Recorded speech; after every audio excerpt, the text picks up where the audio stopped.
వాటి వాటి జాతుల ప్రకారము నేలను ప్రాకు వాటన్నిటిలోనూ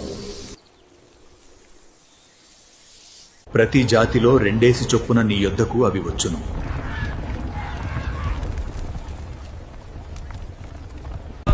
మరియు తినుటకు నానా విధములైన ఆహార పదార్థములను కూర్చుకొని నీ దగ్గర ఉంచుకొనుము.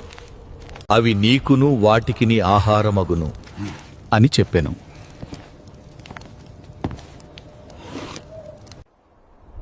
నోవహు అట్లు చేసెను. దేవుడు అతనికాజ్ఞాపించిన ప్రకారము యావత్తూ చేసెను.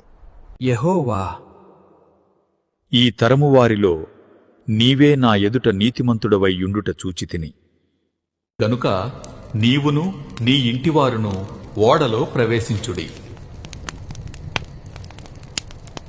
పవిత్ర జంతువులలో ప్రతి జాతి, కోతులు 7, పెంటులు 7,